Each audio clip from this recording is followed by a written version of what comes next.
Parker Lewis, he really can't lose, man. Like, I've looked for every possible scenario, and like, he's undefeated. Even in this episode, just when you thought he lost, he wins. No, Richie, you can't. What did I tell you about having matches with the Road Dog? You can't. Oh, Uncle Carl. Here's the thing I hate. Yeah. Rainbow sherbet. Happened in the 90s. So, Matt, rank these Lorne Michaels produced 90s movies that were based off an SNL character. Mm-hmm. So we have Wayne's World in 92. In 93, we have Coneheads in Wayne's World 2. Stewart Saves His Family in 95. And A Night at the Roxbury in 98. I'm leaving Superstar out of this because it wasn't good and it wasn't funny. Okay. Given those options, I mean, Stewart Saves the World's going at the bottom of the list. It just is what it is. I love the character. The movie wasn't good. Night at the Roxbury, I think that's going in at 3. I think we have 5. I know. Well, we're okay. So I got Wayne's World 1 and 2. What's the other one? Coneheads. Coneheads. Got it. Okay. From 1 to 5. Wayne's World 1. Coneheads. Night at the Roxbury. Wayne's World 2. And then Stewart. Why Coneheads before Wayne's World 2? It's original. I was almost going to do Wayne's World 1 and 2 as 1 and 2, but Coneheads, after watching it again, it is funny and it's original. It's not like a sequel, but that Wayne's World 2 was that joint. And I said a long time ago that Dan Aykroyd is not really good as a leading man. I'll give you your propers this time around, Danny. I'll give you that. But outside of that, man, you know, it just doesn't do it for me, man. But Coneheads, I think you held it down. But with the help of a supporting cast, a very supporting cast, this might be the most SNL movie of all the Lorne Michaels movies because it has past and present, well, present at the time. Yeah, absolutely. I mean, the actual cast itself, it's all SNL, and then just like every celebrity that you could possibly think of. I mean, it is, when you look at like when we'll talk about it, but you're right. Yeah. Very supporting cast. And that's always the case. I was going to bring up The Great Outdoors, but he's got John Candy. That, Ghostbusters, it's all like huge supporting cast. So I'm with you, but he does the heavy lifting in Coneheads, and it's good. So I don't know, but man, you got me second guessing it being better than Wayne's World 2, but I'm going to stick with it, Steve. I'm sticking with it. I mean, just off of the supporting cast, because like I said, man, it's super SNL'd out and the cameos. So the supporting cast and the cameos, that's what gives it the okay over Wayne's World 2. I could see that. I don't know. I just think Wayne's World's more prolific and like people know what it is, but it's more because of the first one. The weird thing is, like, I don't know a lot of people that are like, man, you remember Coneheads? Yeah. You know what I'm saying?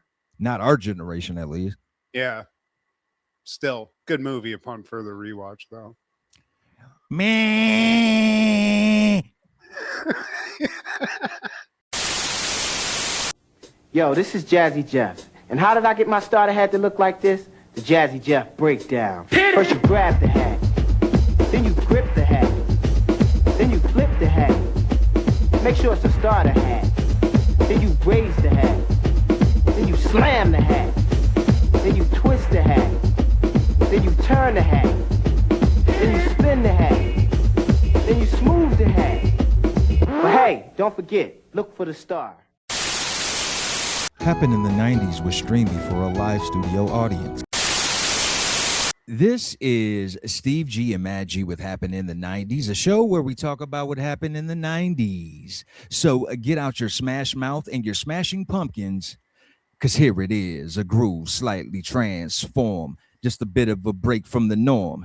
Just a little something to break the monotony of all that hardcore dance that's gotten to be a little bit out of control. It's cool to dance, but what about the groove that soothes and moves romance?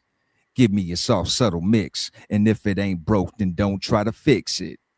And think of the summers of the past. Adjust the bass and let the alpine blast. Pop in my CD and let me run a rhyme and put your car on cruise and lay back, because this is summertime. Summertime. And let's sit back and rewind and unwind. I don't know. Summertime. That's all you need to know, Steve. That's right there. That's it. Well, today, my friend, we're talking all things July 23rd in the 90s. Ooh. Starting off in 1991, Color Me Bad releases CMB.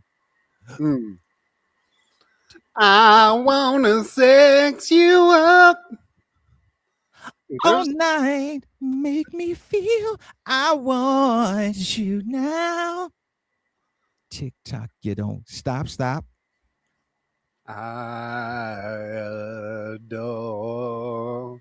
Ding ding ding ding ding ding me amor. I adore. Man, people can say what they want about Color Me Bad, but just off those two slappers, you're legends. I rocks with some Color Me Bad, but mainly, yeah, just this album really, because I know they came up with some after this, but this is the one, man. Well, this one's good. Here's my thing. They're working against like all the odds, Steve. Some of these guys, they're not meant for public consumption. The guy that looks like Kenny G, yeah, that guy. I mean, the other white guy gave me hope that I could be cool at some point. I mean, the main singer, yeah, the main dude. Yeah, they could all sing, and that goes to show, man. If you got the chops, women can overlook your looks. Because Kenny G, I think his wife follows us on Instagram, because whenever we make a post about Color Me Bad, she like makes a comment.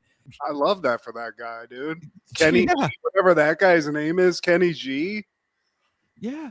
So you got the main guy, you got Kenny G, you got the black guy, and then the other guy, I always looked at him as George Michael. Like there's three people who look like him. There's George, or two people. There's George Michael and Johnny Damon. He was a prolific baseball player. One of the dude. Yeah, that could have been him, honestly. Johnny Damon on the 1s and 2s back in the day.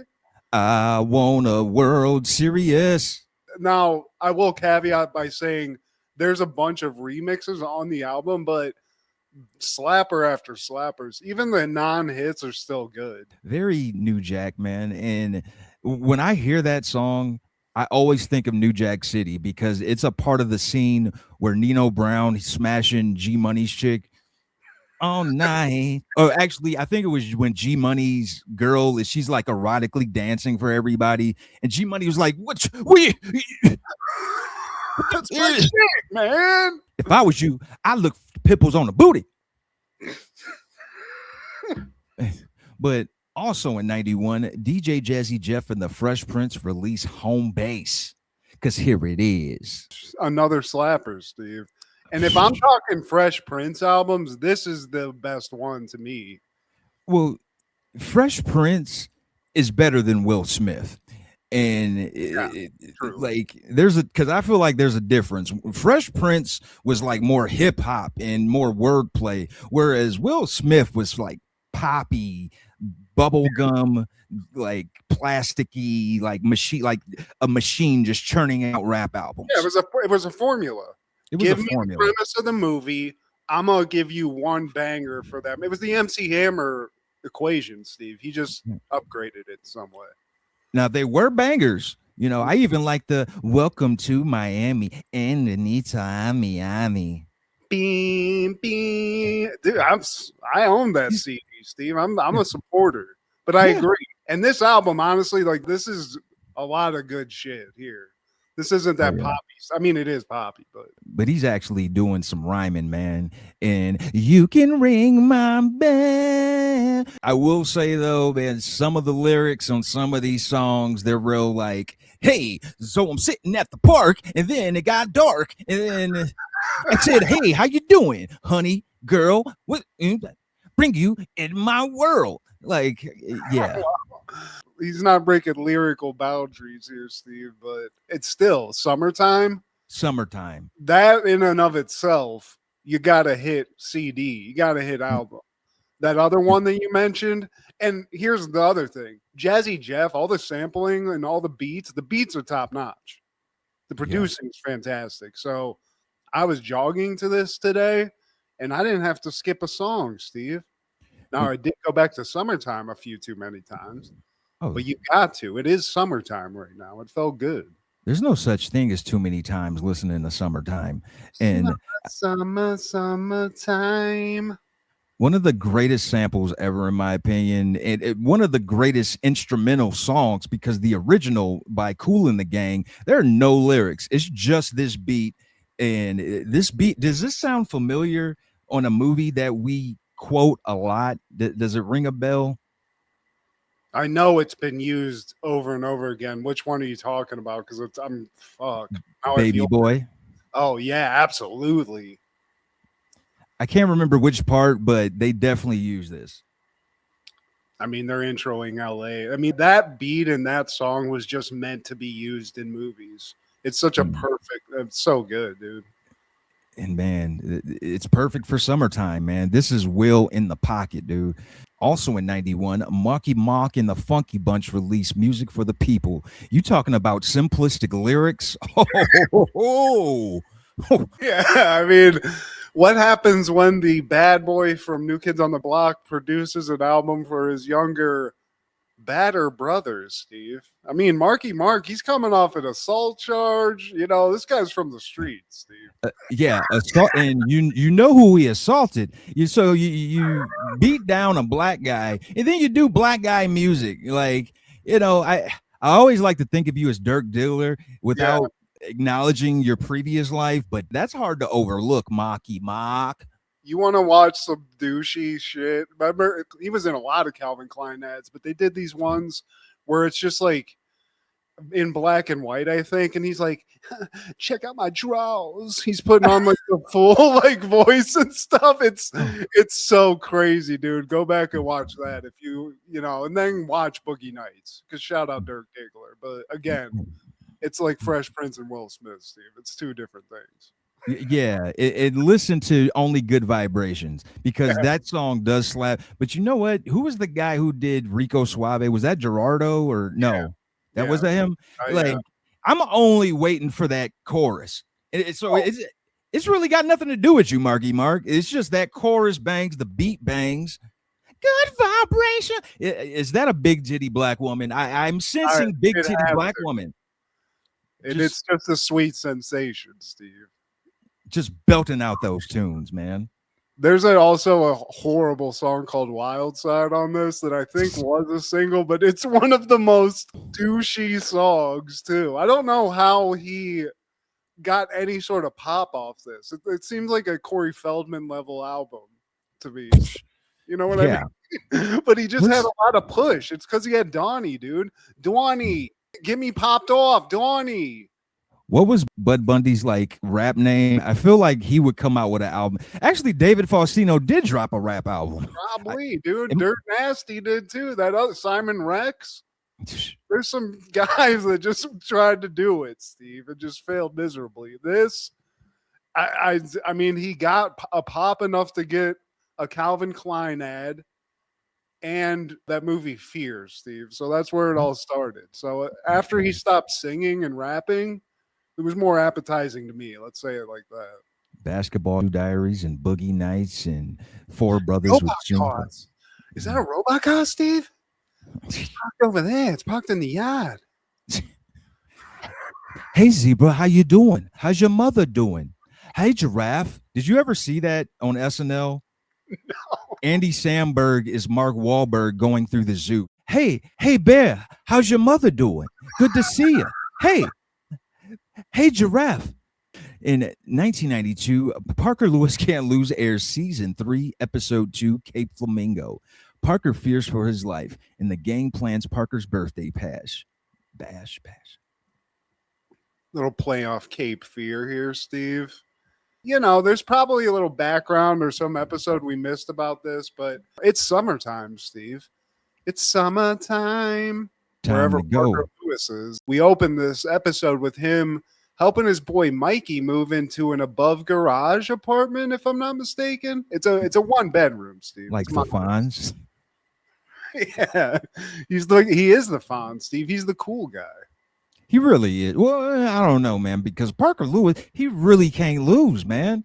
Like, I've looked for every possible scenario, and like he's undefeated. Even in this episode, just when you thought he lost, he wins. Yeah, man. You are right. I was about to say, Steve, I don't know, but he took one for the team, but in the end, you're right. He really figured it all out. He can't lose. Now I'm trying to think of a situation. I'll get back to you on this. A situation where he could possibly lose. It's scientifically impossible, man. Like, I don't know, Steve, because this wasn't a long running show, but maybe he just got too big. Parker had to go. He had to create AI or something. He's one of those guys. He's a tech bro, but with some humanity because he kept Kubiak around, Steve. He had the Make-A-Wish dude. the Coopster. Yeah, but Mikey's moving into a new place, man. Are they still in high school at this point? Oh no, I want to say they're gone because yeah, that makes more sense. I was like, fucking, this is kind of weird. Is this dude emancipate himself from his parents or something? Yeah, I don't. But then again, you got Jerry still dealing with the coach, and Yeah, I don't know. And Mikey's even just working at like a diner or some stuff. Like, how are you paying for this apartment, dude? Yeah, Point. I mean, maybe you're right. Maybe I'm looking down on it, but he's got a new spot. But it sounds like it's going to turn into Sterling, Steve. You know, he's not going to clean up. He's self-admittedly like, man, you know what's great about living on your own? You don't have to clean. Okay, you know, you're not going to get that deposit back, buddy. Yeah. Meanwhile, you got Thai food rotting in the refrigerator. Remember that? I'm not going to say names, but there was a lot of experiments going on in the fridge, Steve. We'll call it that. We were scientists. And Parker, he's having a B-Day bash. His buddy Mikey's throwing it for him in the apartment above the garage. Jerry, he comes over playing soccer. He just hates playing goalie. He's afraid of the soccer ball, I guess. Their coach, who's the John Pin, what is his name? Panette, the fat comedian. Rest in peace, Steve. He is rest in peace. I believe the man's dead. Yeah, the Jerry and gang laughed at him as he got robbed. Yeah, I forgot it was him. Yeah, well, here he's a coach, Steve. Parker's talking. He's kind of catching us up, and there's this guy, Brad Lewis, Brad Penny. Is it Penny? Okay, Brad Penny. This guy's just from what Parker's saying, a psycho. And when you say that, and then you watch a guy just lift weights in a park and just sweat his dick off, and just kind of like mean mugs you directly, I can see where you might think this guy has something out for you. And I think Brad Penny is a bully of some kind in this show. Like they kind of tell that tale a little bit in the episode, but yeah, he's in the park and he's got a real menacing vibe, Steve. He kind of looks like Nicolas Cage in Con Air. Or Robert De Niro in Cape Fear. He's doing pull-ups on the monkey bars. He's like throwing kids off the swings to test his strength. I don't know. But I guess Brad took the rap for Parker as he blew up Coach Panette's lunchbox. Yeah. Parker let him take the fall. So that's all in the game, Steve. Like, it's called collateral damage. Parker Lewis, though, he didn't step up. So he let this guy take the fall, man. And, you know, Panette's going in. You blow up this dude's lunchbox, that tuna salad he was waiting on. But Parker, he wants to make peace. You know what? I'm going to go over there now. I'm going to talk to Brad, give him a firm handshake. But then we cut back to Jerry, and he's having trouble with playing soccer. The coach, he's so pissed. He's like, you know what, man? Talk to me after this. Then we cut to Shelly, Parker's little sister, and she's smitten by Brad Penny, seeing that sweat just glisten off that bald. He's just sitting there, just like shaking his sweaty hair, lifting a couple weights. And I forgot Parker Lewis had a kid sister, so she's all turned up. That's the same girl from Adventures in Babysitting. Are you sure? With the Thor helmet? Yeah. Huh. Hot damn. There you go. There's a 90s fact for you. Clock one for Steve. Didn't catch that one. Parker's like, all this good shit's happening. People are going to throw him a party. He's got a hottie. He's got a hot chick that keeps like coming over and saying hi. But this Brad situation, it's just like a doom thing in the back of his head. So he's like, I'm going to go over here and just talk to the guy. Like you said, he does. But Brad's just like throwing hands on a heavy bag at this point, Steve. It's not a great convo, especially if you're scared of a dude. And Parker, somehow, some way, he's about to get hit by a truck. How do you not realize a truck is approaching you? And but it's also in a park. Like, I was like, is there a highway in the middle of this park? Yeah. And shame on the truck driver. You don't see this teenage kid with a Ronald Reagan flip up do. Like, he wasn't going to stop. That could have been a Kennedy. Look at this guy's hair. He's got the Kennedy. That's better. Dude, he is he could definitely be in that family. But as Parker almost gets killed, he's saved by this Brad guy. And it's funny because he's like watching Brad, and then Brad just starts like get out running slow-mo at him, just making direct eye contact, which is really weird. But instead of him, like, I don't know, goring him like Rhino in ECW, Brad saves his life. And on top of that, he's like, yo, dude, happy birthday, man. He's like a stand-up dude. Yeah. It's like, what's all this hubbub about, dude? What's going on here, Parker? Dude, I thought you were coming to kill me. But dude's so nice. He even offered to buy him a ice cream cone. He knows it's his birthday coming up.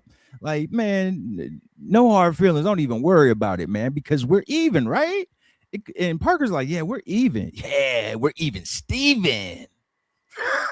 This guy's really into like just being on even keel here. But so I guess they're even. Parker seems a little unsure. But as like that happens and Brad goes away to, I guess, like do some more push-ups or whatever, prison style, Parker's like, it just feels like I'm a turkey on the day before Thanksgiving. Like, something just feels off here. It's a setup. This Brad guy's about to like pull a prank on me or something. And then we cut back to Coach and Jerry. Coach is telling him, look, Jerry, you can't avoid physical activity. And Jerry looks at him like, motherfucker, I know you ain't talking. Yeah. And he wipes a little mustard off of his fat cheek. And then he's like, look, man, like, you got to find something. Maybe soccer's not your thing. You're afraid of the ball. So let's spitball here. What do you like? You know, nobody had this conversation with Coach Panette. So I'm trying to help you out before you turn into this. We'll start with baseball. Nah, it gives me rashes. Well, what about frisbee? No, it makes me nauseous. Well, what about hula hoop? No, it gives me the runs.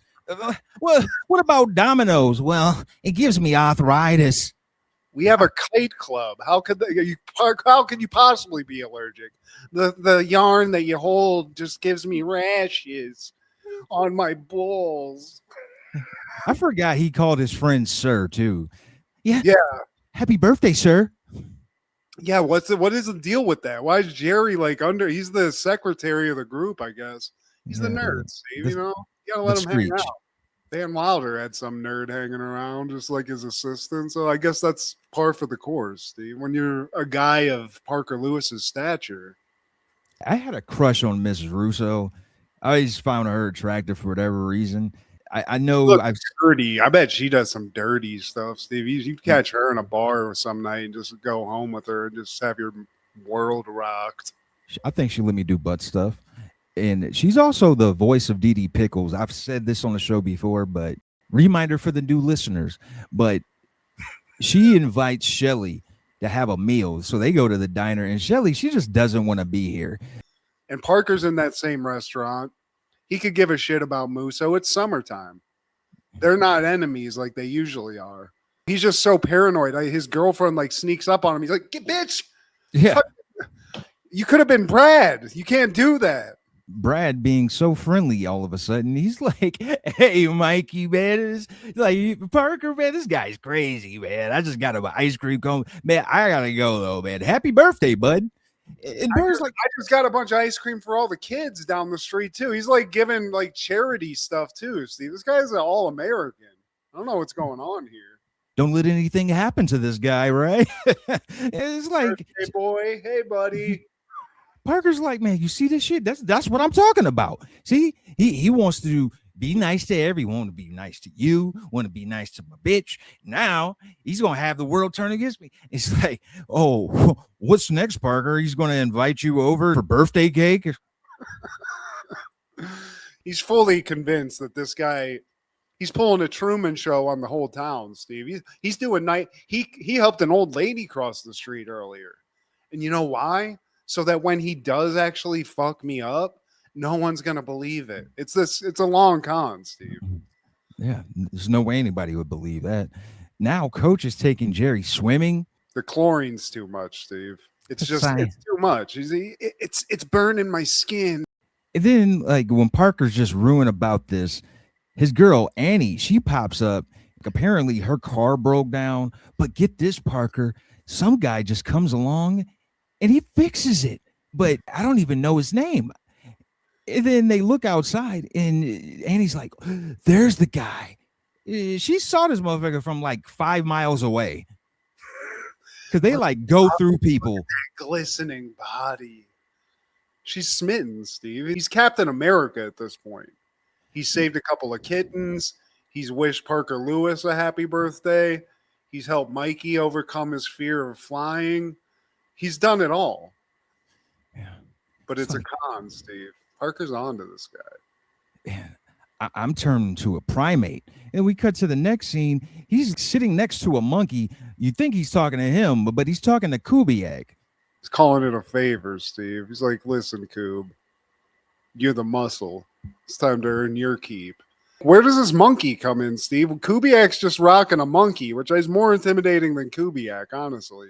Yeah, Kubiak's jumped the shark. This show jumped the shark real quick. Like, this started off with Kubiak being this like big monster, and we're only 3 seasons in, and he's already like, wanting peace and having pet monkeys. Like, if this lasted any longer, he'd be wearing tutus and fingernail paint. Koob's in drama club now. It's crazy. And even in this scene, he's like, Koob want peace, but if you need me spring to action, just give me signal. Ooga booga. I gotta go feed my monkey. Who trusted a monkey with Kubiak? That's insane. Like, where'd you get this monkey, Koob? He doesn't even know his shapes. Now Jerry's playing tennis. Yeah, he's a budding Andre Agassi now. Kind of looks like Pete Sampras. So, I mean, he's like kind of there. He's got the SOS hair. And he starts getting a little cocky, too. He's sitting there, like, hitting a couple backswings, and he's like, I got this, coach. So Panette throws the tennis machine on, like, nuclear blast, and we cut over to Jerry, who's now just covered in tennis balls, Steve. I don't know even how this works. Parker, he's had enough. He's like, Koob, I want you to take care of Brad. Like, now. Fuck his ass. So, Koob, I'm going to need you to shoot his ass. I mean, this is a hit, Steve. Parker Lewis is trying to put out a hit on this guy. Free bologna sandwich. Happy birthday and saving his damn life, man. Yeah. He gave me a bologna sandwich when I was sick. But Parker Lewis, he's familiar with playing chess, Matt. That's why he can't lose. Yeah, it's like, man, I don't care if you save my life. I still have an inkling you kind of want to kill me with your own hands. My Parker sense is going off right now.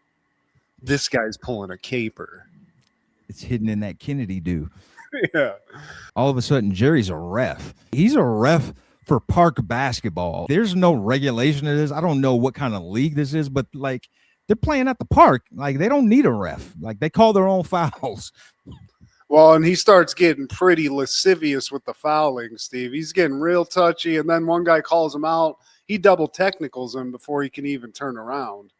And he's about to get his ass kicked. So he can't even ref, Steve. He's even his analytical nerd skills can't help him out. You look like a barcode with glasses. Come over here. Now Parker's sitting at the diner at one of the booths. He's just like, man, this Brad shit has got to end. Am I tripping? Am I paranoid? And then he looks up. All of a sudden, everybody in the diner looks like Brad. Oh, God. He's in bed with Brad now. he wakes up with next to a naked woman. It's Brad. He loses it, Steve. He's gone fully insane, but he wakes up from that. He's just in the diner. Brad shows up looking for him, Steve, because he's zoned out and he's about to miss his freaking birthday. And Brad's like, buddy, Bradster's here to help you out. He's like, you know what? Let me give you a ride. I got a truck. Come on, let's do this. You want to ride? Yeah, in my Jeeper Keepers fucking truck. Hey, Parker, you ever thought about how you're going to die? Hey, has that ever crossed your mind, Parker? Well, I'd like to not think about that on my birthday. Yeah, but that's the best way to think about it, man, because you could go at any time.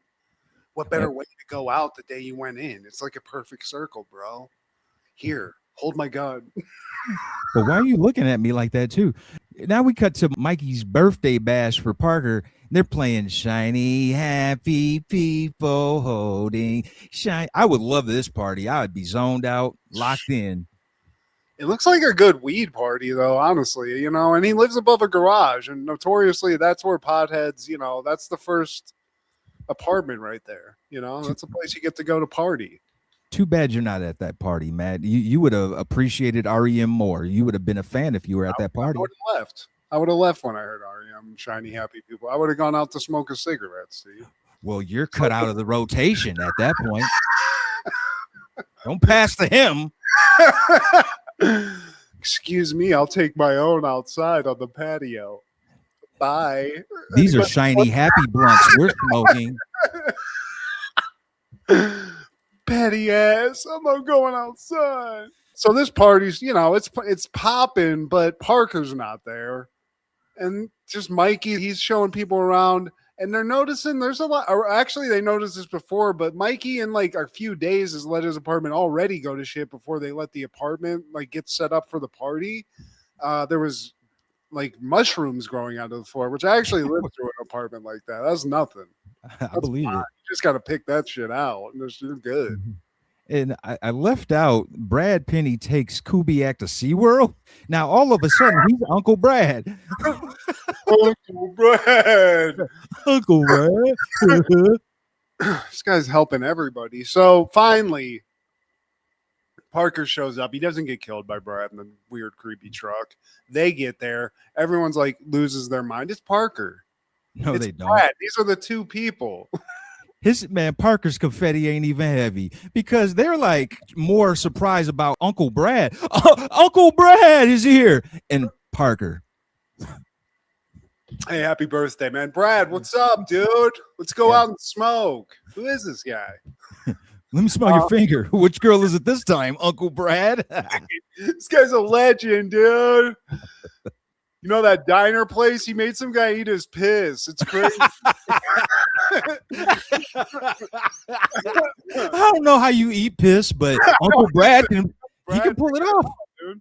He put it in some kind of aioli or something. Make some edibles. But he not only brings Parker to the thing, he's wishing him a happy birthday. He's the dude. And he's like, Parker, dude, I almost forgot. Got you a little gift for the B-Day. That Pearl Jam album that you wanted to go. So this guy's even giving out gifts, dude. He had a full day of giving kids ice cream, working out in the park for a couple hours. Like, where'd you get all this time, dude? Takes Kubiak to SeaWorld. Dude, it's all in a day for Brad, bro. He's just here to help out. Be Uncle Brad. Parker's like starting to do the math. He's like, wait, am I a psycho? Oh, yeah, I am a psycho. Like, this guy's just being cool all day to me, wishing me a happy birthday, saving my life, bringing me to my party, giving me a Pearl Jam album, not killing me in his weird truck. This guy's standing up top notch. So maybe I've just misjudged the situation. And after that, he just gives this weird birthday party speech where he's like, look, guys, the actual guy who we should all be thanking is Brad, because he's the man. And I have to say something to Brad. Hey, remember that thing that happened with that lunchbox? That's my bad. And I never said sorry. So we're not equal.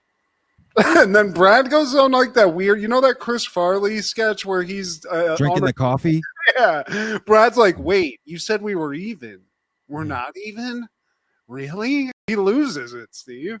So I owe you one. Well, what a way to find out. What a perfect place to take you down. Jesus, Brad. And Parker's like, yeah, there it is. I told ya. He's a piece of shit. This is greatness. Like, right. Did y'all witness this shit? I called it. It's like he gaslit Brad the whole time. And then he's like, see, guys, I told you this guy was a piece of shit. I've been telling you this for weeks. So Brad socks him in the face, and that's it. Steve, happy birthday, you piece of shit. And then even Brad, as he walks out, kind of like throws him like a happy birthday, Parker, but it's not like shitty. I was like, Brad's still cool. Yeah. I like Brad. I'd like to hang out with Brad, honestly, dude. Actually, man, yeah, dude. But get on that workout plan too. Just hang out. You get a couple of offshoots of the Brad train. You get some honeys that Brad doesn't want to get to, Steve, after he helps them with their car or whatever, with their grandmother. But we can't act like Parker and Mikey don't get hoes, man. I hang out with Parker and Mikey. Just don't bring Jerry along, because then people are watching. I don't want to be associated with that. I get it. I'll go smoke weed with Jerry. Steve, it's cool. Me and Jerry can hang out. I've got kind buds for you, sir.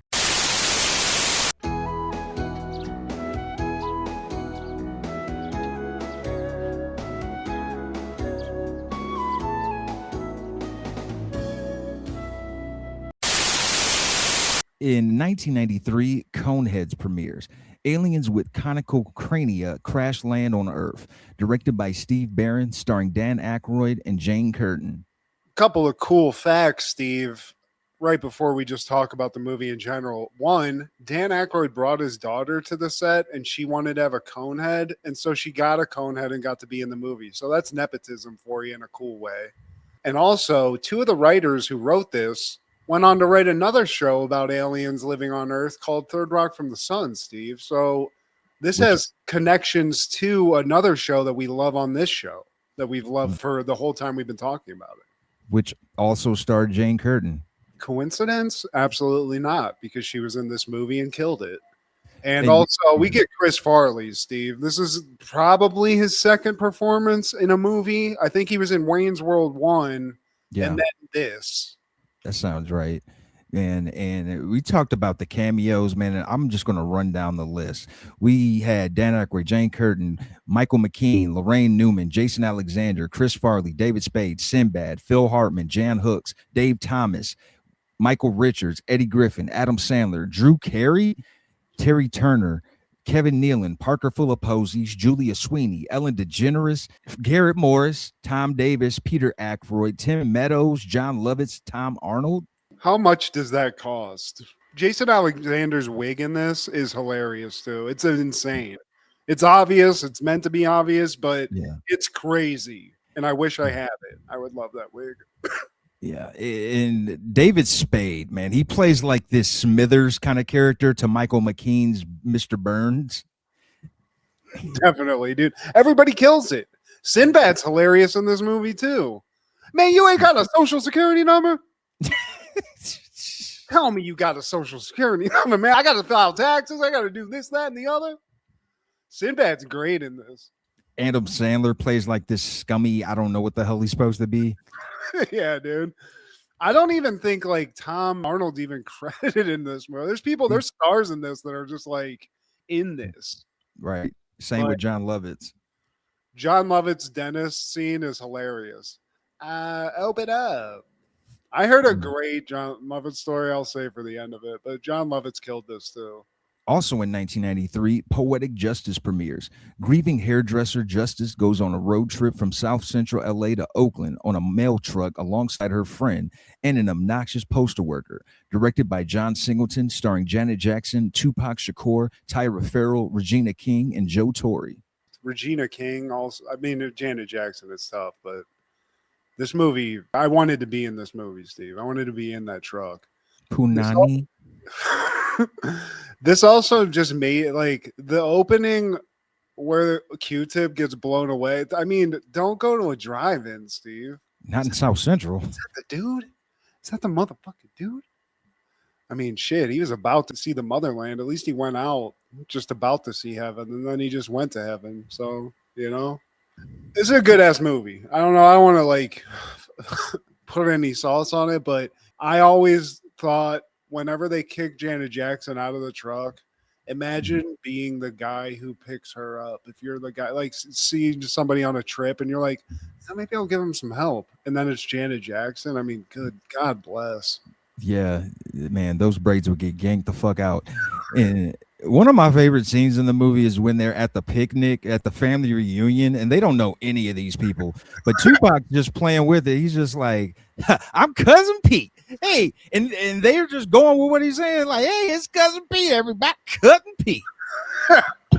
I mean, honestly, dude, that's a good plan though. Because think about it, you're at a family function, shit, your guard's down. You're like, maybe I don't know this guy. Get a plate. Yeah, he's here with somebody that is related to us. He might be one of the two hotties. I mean, he brought Janet Jackson and Regina. You can hang out. Don't let what's his face get too. What's the other dude's name? Joe Torre, Chicago. Yeah. He's got Guy Torre too, who's like a famous comedian. That's his little brother, man. But yeah, like Joe Torre throughout this movie, he's just brushing those waves, trying to get those waves right. I love when Tupac beats his ass and then he chucks the brush. He's just like, man, fuck you. Man, fuck you and your 360 waves. But yeah, man. And blinking, you missed it. Michael Rappaport, he's one of the postal workers in the beginning. Oh, really? Okay. Yeah. John Singleton, thinking about like from Boys in the Hood to this, like he definitely like not tonally, but it's just like you think he makes a more mainstream movie or something. Somebody might have given him a bunch of money, but he made this, and I don't know, dude. It's not the same thing, but it's equally as like memorable. It shows his range, just like Tupac, man. This is one of those movies where it's a change of pace for him, man. He went from Bishop to this. Great performer. That dude that was a hell of an actor, bro. You think of some of the like him and Juice, this. I mean, shit, even that movie Gridlock that we watched where he was a junkie, he was good in that. I don't know if you heard the story about Janet Jackson demanding Tupac have a STD test before like they do anything. No, yeah. I didn't hear that. No. Yeah, that became a thing, man. But like all the performers involved, and Regina King, I feel like she's been in all of John Singleton's movies, at least from the 90s. Like she's like Uma Thurman is to Quentin Tarantino. Yeah, I guess you're right. She's kind of his muse, I guess. Yeah. Also, shout out to her for being both Huey and Riley in the Boondocks. That's legendary. That's a cool credit. And then in 1995, WWF is airing In Your House 2, The Lumberjacks, in Nashville Municipal Auditorium in Nashville, Tennessee. Stuck in the mid-90s wrestling, Steve. I will give this one credit. I was like, not another one of these with like Mabel and shit. I don't want to see this. It's not as bad as some of the other ones that we've watched. That's the best thing I can say about it. It does have Mabel in it, but yeah, we have Vince and Jerry Lawler on the mic, and Jerry Lawler, I don't know if they're showing it at the beginning, but man, he's got like this Eddie Munster flock of seagulls thing going on with his hair that I just do not appreciate. He's trying something new, Steve. You know, use it or you're gonna lose it. Our first match is 1, 2, 3 Cousin Richie Kid versus the Roadie. I didn't hate this match. I thought there were some cool moves, and like I don't necessarily. I hate to say this, man, because I love Road Dogg. What's that guy's real name? I was thinking of that today because isn't it a wrestling family that's also had a bunch of tragedy and stuff too, which is probably every wrestling family. Brian Armstrong. Yeah, his brother died, and his dad died from old age, man. So I wouldn't say it's quite Von Erich. Yeah, but. What I was going to say was Road Dogg to me, he's the mic dude. He's going to get people fired up, make you laugh.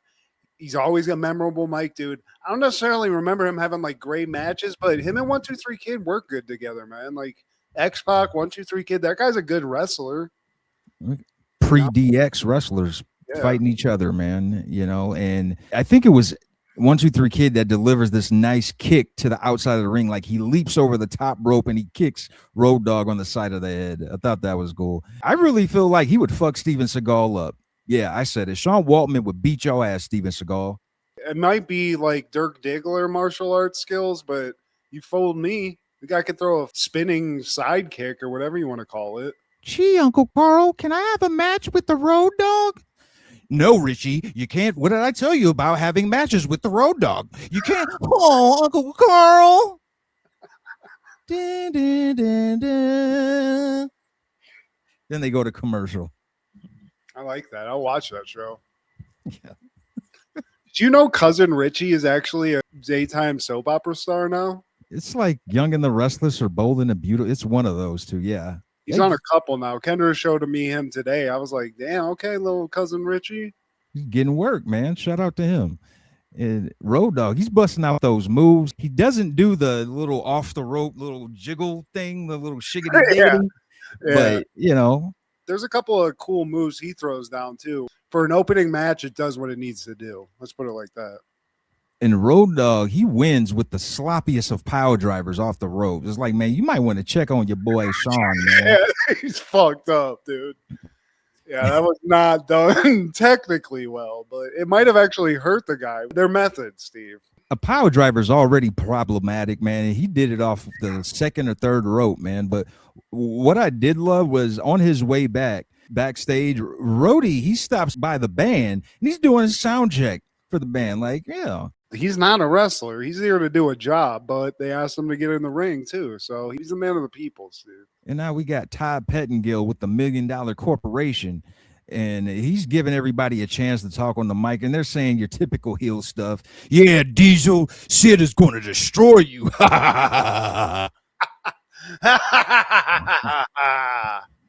He is the master. I'll pay you to drink my piss here.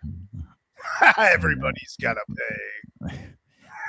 I am the master and the ruler of the world. He is always intense. He has to be, Steve.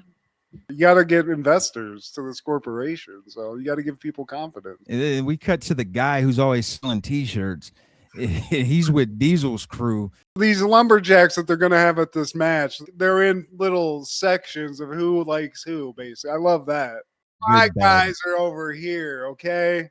Yeah. No intermixing. We're still in the good, bad stages of wrestling where there's a clear line drawn. Now we have the match of Men on a Mission, King Mabel and Sir Mo versus Razor Ramon and Savio Vega. I didn't want this. But even this match, Steve, Mo and Mabel, this is probably the best you're going to get out of that. And we've seen this. They got Razor's walking around with his ribs all taped up. He's still hurting. Now he's got to fight this 700-pound behemoth, Steve. That can't be good. Who's sloppy in the ring. So it's bad enough you're like 500 plus. Now you're like putting all your weight on somebody's neck. I think he did that to Savio Vega in this match, man. He just drops his whole drumstick of a leg on the back of Savio's neck, man. But I will say this. They get Mabel to move around a little bit. Mo takes some heavy hits in this. There's a couple of high-flying Mo moves where I was like, I couldn't believe he even tried that. A flying moonsault off the top rope, but he misses. And I don't know if you caught that. Jerry was like, don't do that no mo.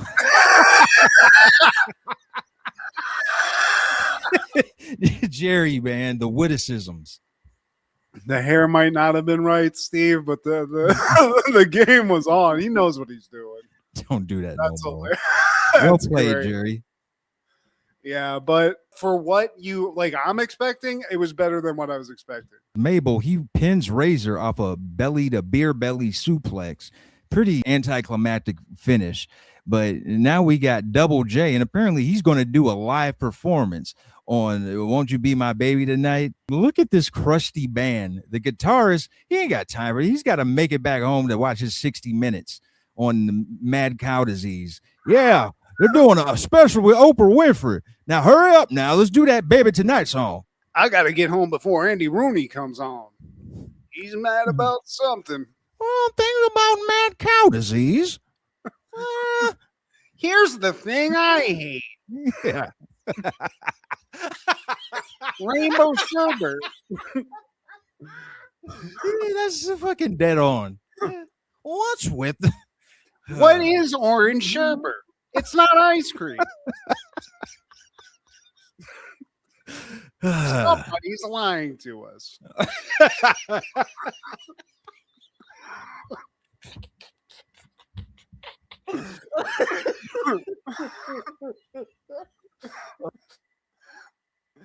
Dude, but I'm excited, dude. Double J. This is always the thing with this guy. He's like Johnny Cage in Mortal Kombat. They're like, he's not real. He doesn't have these skills that he keeps telling us about. Double J, he's got a song in his heart, Steve. Lip sync much though? He tries to make it seem believable, but man, come on now, Jeff. That doesn't sound anything like you, bro. I think he be lip syncing. The people I think people believed it though, Steve. Yeah, because they survey the crowd, and even the little kids, they're probably like future January Sixers, but it's like, yeah, he was pretty good. Yeah.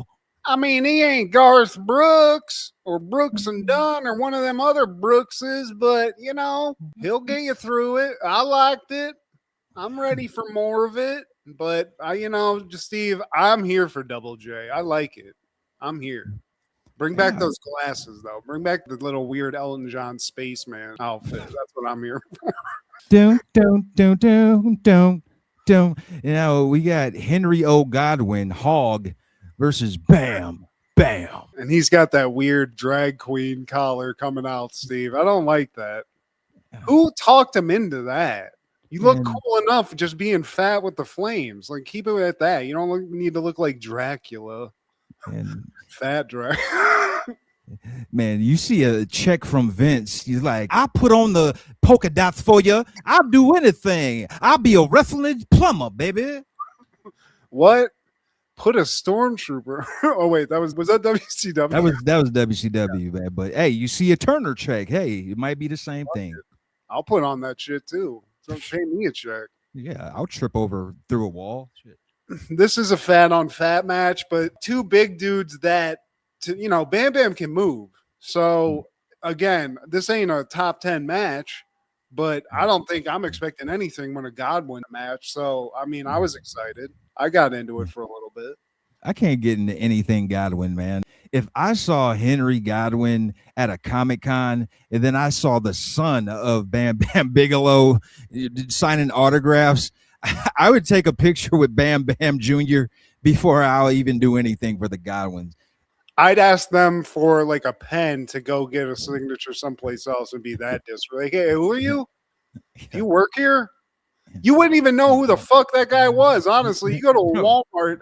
I've seen 50 fucking Henry Godwinns at the Walmart we go to, Steve. Yeah. Hey, Phineas, they all got a bad attitude. So, yeah, who cares? Yeah. I'm about to go take a picture with Eddie Guerrero's daughters. Give me a pin, Phineas. Yeah, Paul Bearer's widow is over here. I'm going to go talk to her for a little bit. Right. What if somebody shat in one of those slop buckets? Like, Owen Hart loved to pull ribs on people. What if he did some shit like that? Just like blasted number 2 Hershey squirt into, and Henry didn't even know it. So when he gets ready to pour the slop, he's like, "Oh, what the God damn! Owen just took a day after just beer shit into the bucket. Just a greasy one. I would love that. Honestly, I would love it.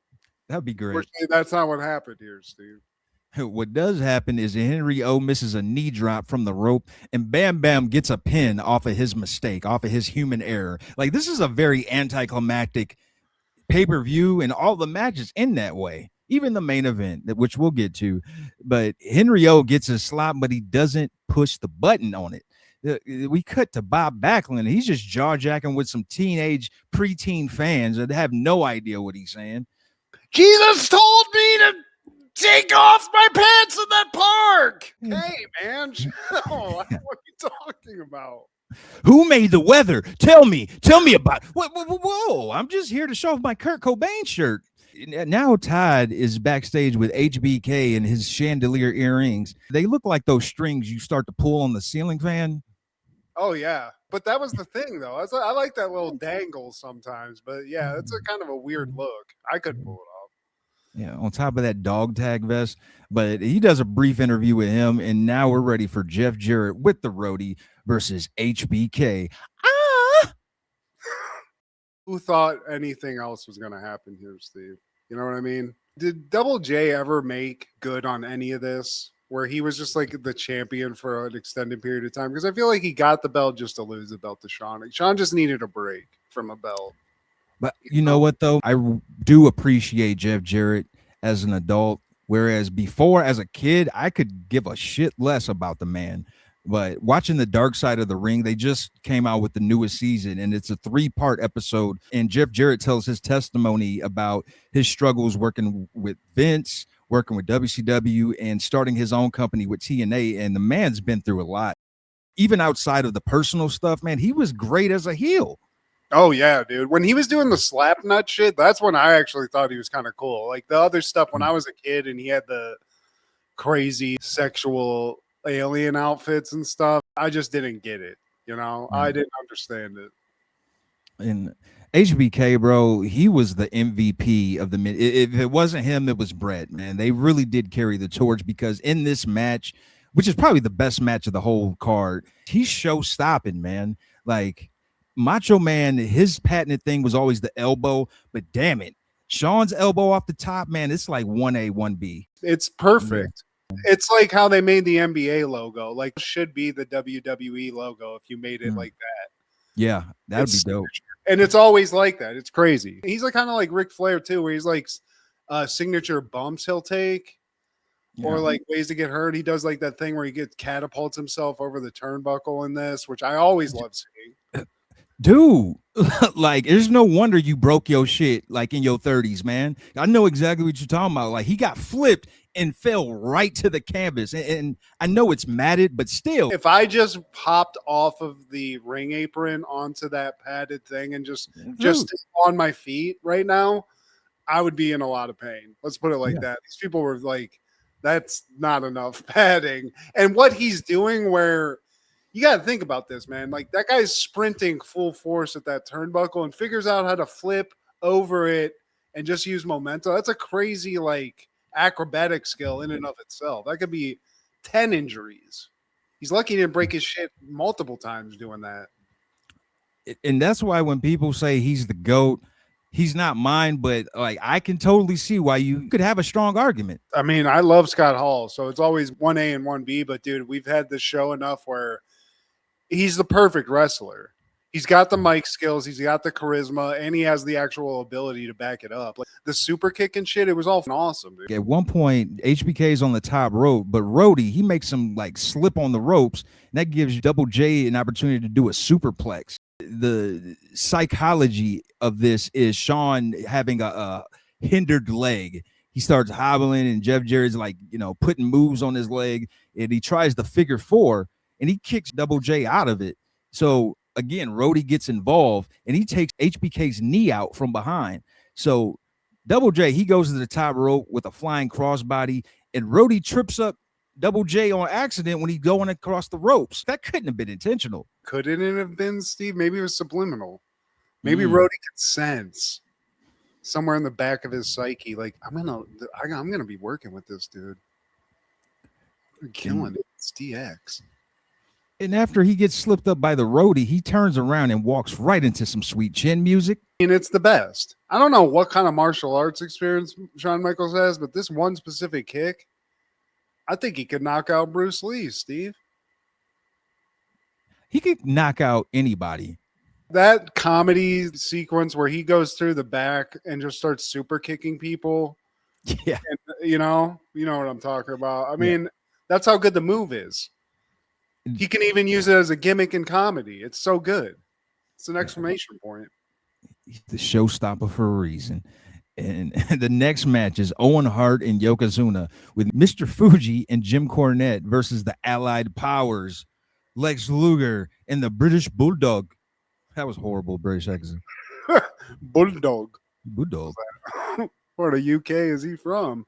I've gone at length about British Bulldog, Lex. These guys, keep them off the mic. They look great. I'm pissed now. And now we got Yokozuna, but we do have Owen Hart, so we get that. We get a master in this. But again, not the best match. But I will say there's a couple cool double teams that Lex and Bulldog do. There's a couple cool moves we get here. Yeah. But I didn't want this, Steve. The Allied powers, break it up. Go your separate ways, guys. Yeah. Start World War IV if you have to. But like, he's a great worker. British Bulldog. His personality, his character never really did it for me. It's pretty bland. He's like a buff guy from Britain.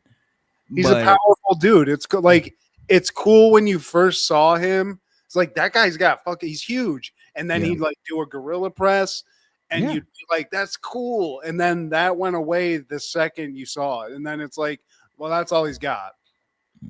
That's all we got here." And the power slam, Steve. I kind of rock with the British national anthem, though, man. I ain't gonna lie. Like, you can put a trap beat to it, like.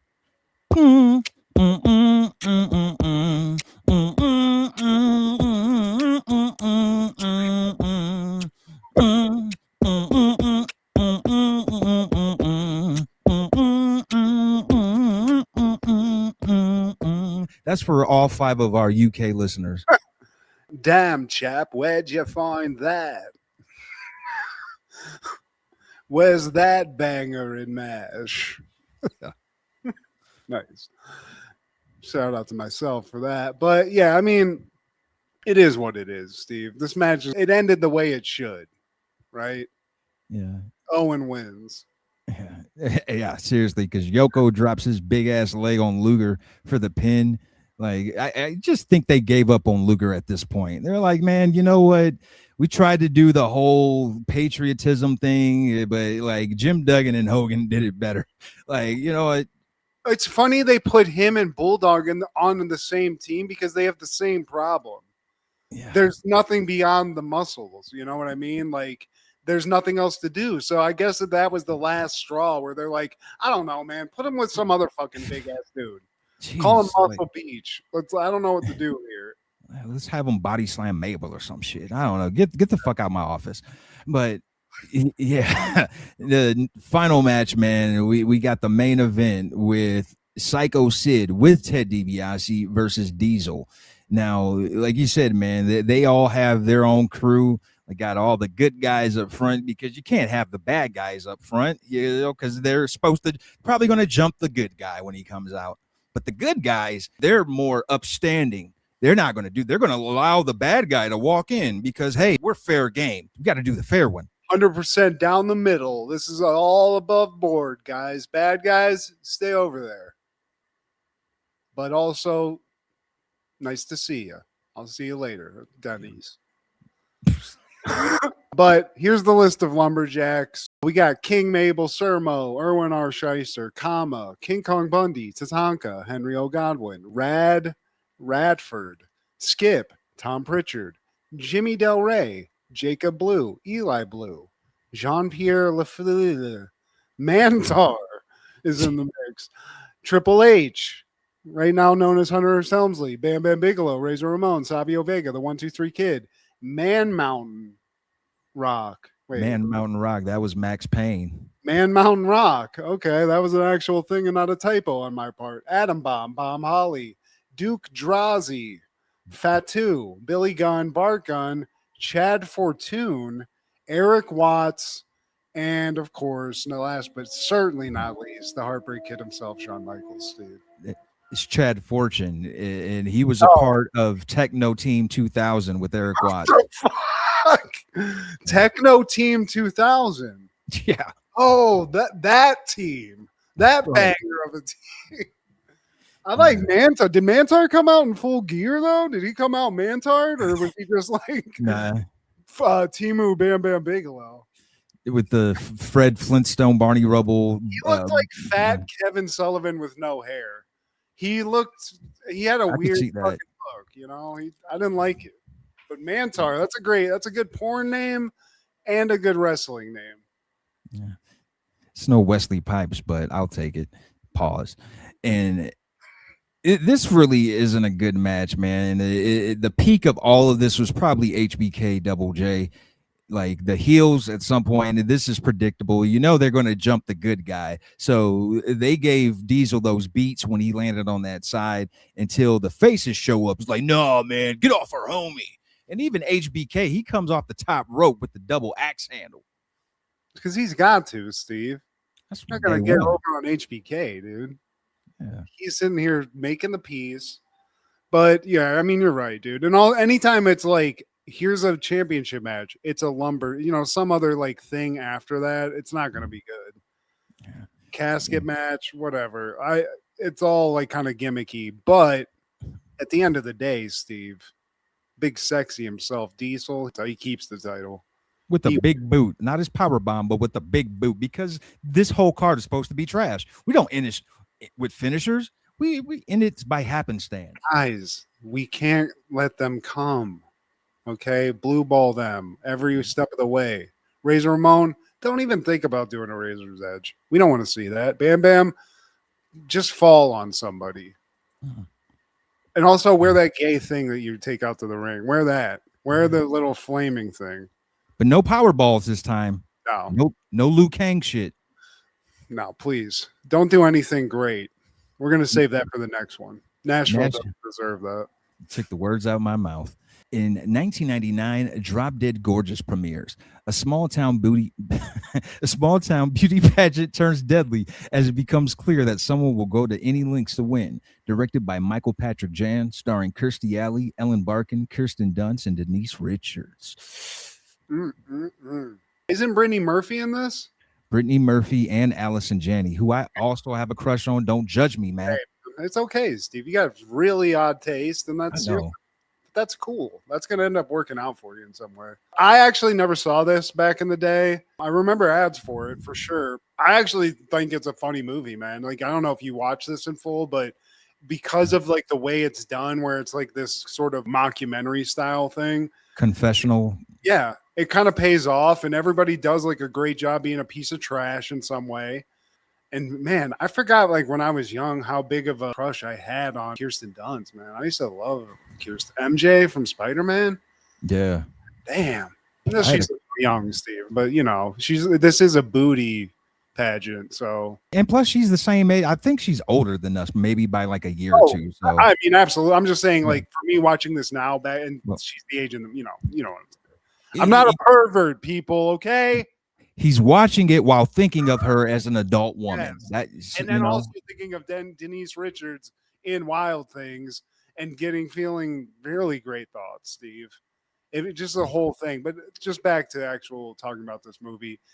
It's kind of got like that Christopher Guest style to it, or whatever you want to call it. But yeah. I wasn't expecting much out of this, much like most of those matches in that pay-per-view. And I was pleasantly surprised by this. How about that? On that same day in 99, The Haunting premieres. Dr. Merrill enlists Theo, Luke, and Neil for a study of sleep disorders at the Hill House. As soon as the terrifying truth about the mansion is revealed, everyone is found fighting for their lives. Directed by Jan DeBont, starring Liam Neeson, Catherine Zeta-Jones, Owen Wilson, and Lily Taylor. Oh, man, it's crazy, though. When I was watching this, I found a cure for sleep disorders. It's this movie, Steve. This is awful. And you know what's weird, though? I remember digging this movie. And then I was like sitting there going, this movie sucks so bad. Why did I like it so much? And when I looked it up, there was another movie with Taye Diggs called The House on Haunted Hill that I took this for. And that's not even that great, but it's better than this shit. Yeah, this movie sucks. It's not worth seeing. It's crazy they got so many like up and coming stars in this. Like Owen Wilson's in this. Liam Neeson's. Yeah, Liam Neeson's in this. They got a lot of good people, but the best thing that happened because of this movie is that it got spoofed in Scary Movie 2. Yes, and that's the best thing about it. Other than that, On that same day in 99, Inspector Gadget premieres. A secret guard's dreams come true when he is selected to be transformed into a cybernetic police officer. Directed by David Kellogg, starring Matthew Broderick, Rupert Everett, Jolie Fisher, Michelle Trachtenberg, Mike Haggerty, Andy Dick, Sherry O'Terry, and Dabney Coleman. Dun, dun, dun, dun, dun, dun, dun, dun. I was trying to like Matthew Broderick, Steve, and then we watched this. And it's terrible. It's not good. It's not good. It's fun. Come on, man. Dabney Coleman in it. It's got Sherry O'Terry, and that's all I can say about it. Because, okay, here's the one flower I will give to this. There's a scene where the evil Inspector Gadget, which you see behind Steve, I forget what he's doing, but this kid comes up to him and he pulls like guns on the kid and like weapons, and the kid's reaction to that was class. I lost it. That was great. But other than that, I mean, Steve, come on, don't say this is good. I won't let you. It wasn't great, but it's fun. It can be like shitty but fun. Like, Yeah. But D.L. Hewley, he's one of the voices in the movie. That's something. He's the car. He's the voice of the car. Really? That's D.L. Hewley, and he was in the sequel. And they made a fucking sequel to this shit. I want to say they made like 3 of them, dude. They made a reboot.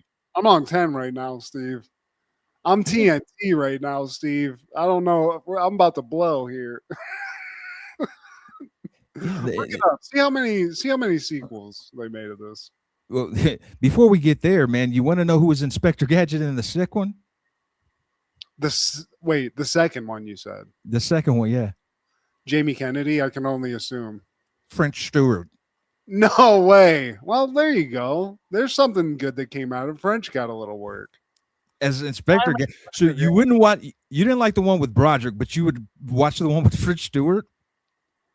I mean, I wouldn't watch any of these fucking. I watched enough of this one where I literally tried, because I said to myself, I want to be a better person and not hate Matthew Broderick. There's got to be something rewarding that this guy's done other than what I like Godzilla, so you can slap me in the face for that. But Ferris Bueller. Well, I like it. I've just seen it too much. It's one of those. It's like peanut butter and jelly. I just can't eat it anymore. War Games. Now you're starting to lose me a little bit. I kind of figured. Should have stopped. Yeah, but you know what, Matt, you're all right. You're all right in my book. This was just a swing and a miss, in my opinion. How are you going to live up to the cartoon? The cartoon's great, man. Dr. Claw, that voice, the whole thing. It's just better animated. It looks stupid when you put real life shit to it. Yeah, it doesn't beat the animation, man. And I feel like they dropped the ball with Dr. Claw, because Rupert Everett, I never would imagine Dr. Claw look like this. I picture like an Orson Welles kind of like just chubby guy. He's kind of like Uncle Phil-ish in a way. The cartoon, he's in a chair the whole time. I pictured a fat, like Dr. Doom looking guy. Exactly. Covered in metal. He's got cool ass like metal skin and stuff. This guy is just a handsome dude with a claw. Yeah. Just a guy, this is the same guy you see. He's got a little crazy little prosthetic hand. This guy just took it evil, Steve. And he made an evil. Here's the one thing I'll give him credit for. Evil Inspector Gadget, cool. But when it's just Matthew Broderick with capped teeth, okay. All right. And shout out to them giving Don Adams some shine. He was the original voice of Inspector Gadget, and they let him do the voice of Brain in the closing credits, which, I mean, it was only one of those snippets, but it's Don Adams. Go Gadget. I love that old cartoon, man. I used to dig that when I was a kid. So yeah, I think I just took it hardly, but that's fair. It is what it is, Steve. I'm trying to be better, but this one, he almost made me set me off a little bit. When I found out there was more than one of these, that's tough. That hurts. All right, man. Well, what are your callbacks, man? We can get off that. Yeah, I just lost it. I don't know. Like, you go first, man. Tell me something. Well, I overlooked the fact that in 1997, Japanese jumper and journalist Shuhei Nambu passed away, man. And I know how much of a fan you are of Japanese jumping and track stars, especially Shuhei Nambu. So there was that, man. Man, you were trying to just lay that on me again and make me remember that too? I'm sorry, bro. This is, yeah. Shuhei! Yeah, I've lost it, Steve. I got nothing right now, but I will say to everybody, Food Show Fanatics coming back horde soon. So we just put a new episode out. and we're about to cover a new show, but can I say something just on behalf of that show, Steve, that I'd like to relay to our gigantic and growing audience? Food Network is just an abomination, Steve. They've lost their way, and they need people like me and you and Kendra to bring them back to the promised land. So I'm disappointed. I hope the new season of what we're going to watch is great, but it's been disappointing, and that's why we haven't done the show for a while. So it's just a somber end to this episode. I don't know what I would add to it besides the eating part. I don't know. Yeah. Just your genius, you know. You just have good ideas. You're an idea man. Like whatever we're coming up with, it's gold. You know what? That's a take. Thank you for reminding me. You would always say Jordan is your most creative friend. I'm calling shenanigans right now. I deem myself Matthew Geddick's most creative, artistic friend because you want to know why? I'm saying it right now because I've been consistent. I've been consistent, Matt. You can clock the years. If it wasn't a podcast or an album, a rock album, a hip hop album, I've been doing this. I've been on it, Jordan. Well, you've cemented it. And I'm a believer. I'm a Steve G-er at this point. Jordan, you got demoted. Consistency. Jordan, the talent's there, but the consistency. And Jordan, you hear this? You man, he won't because he doesn't watch this. But hey, somebody's watching this, man, who has like relay that to his ass. Yes, you got demoted. Suck my white ass ball. Yeah, it's not white, but do that. Please like, share, subscribe, and comment. Please tell your sister. Ooh,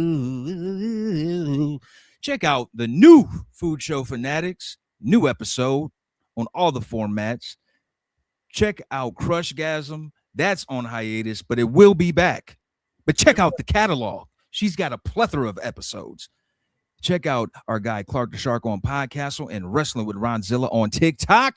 This is Steve G and Mad G. Happened in the 90s. Matt was the fat kid, Steve was the black kid. Life wasn't always great, but you know what was? The 90s. Happened in the 90s. Yeah! I wanna 90s you up all night, make me feel